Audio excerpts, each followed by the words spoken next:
سنوات غيري رئيس قاتم وحالنا همبليو وسيرة وترى بدنا يا جار مقالة لسعانات قاتمنا ولا قاصدي هذا وركنا عضو مال سبان وحبانكم بغشيني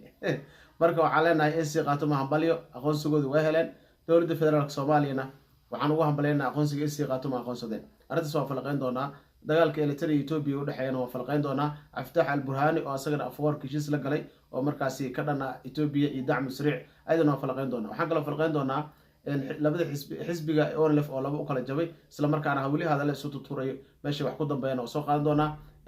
safarka dawladda federaalka Soomaaliya madaxweynaha Xasan Sheekh Maxamuudna oo ku maqan yahay magaalada Antalya ee dalka Turkiga ayadana waxbaan ka soo qaadan doona waxaan kala soo qaadan doona xaalada ugu dambeeyay koonfurta Soomaaliya dagaalada ka socdo xagee la kala maraya arintii dacwaalay oo la soo afjaray dagaalkii dacwaalay ah ogeedeen ee dadka lagu xasuuqay faraha badan ee Liubolis hal hadan ama shacab hal hadane oo la xaliyay ayadana soo qaadan doona barnaamijka ku shargalay barnaamijka garay meel fog gaarsiye ra'iisul qaatimo waliba meel fiican barnaamijka noo gaarsiye oo si wanaagsan u sheer garay waxaana ra'iisul qaatimo salaan sare hambalyo waa guuleysatay barnaamijka waxa uu soo saaxiibka Fargood oo rabay inuu markaasi wax ka weydiiyo arrimahaas oo dhan Fargood marka hore barnaamij ku soo dhadhow SSC qaatumo maanta ku soo dhawow kalima SSC qaatumo la aqoonsaday maamulkeedii waa isku raacay wasiirada ugu tiro badnaa gaaray wasaaradda mashaariic ka fuli doonta Xamse Cabdi Barano uu tagi doona saacada soo socdo bal maxaa kaaga baxay SSC qaatumo iyo xaaladeeda goniyo aad iyo aad bad mahadsan tahay reer qaatumo waxa weeyaan way u soo dhabaraadeeyeen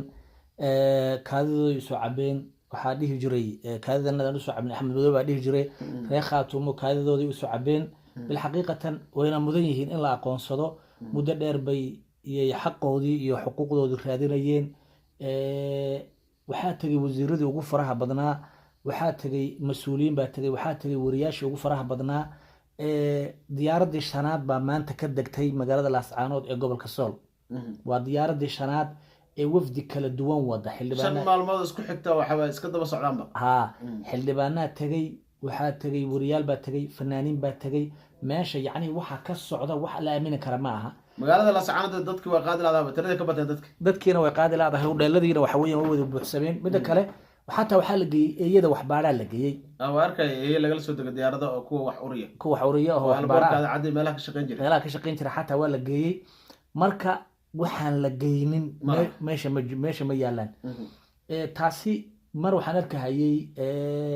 warbaahintu ay kula hadashay wasiirka arrimaha gudaha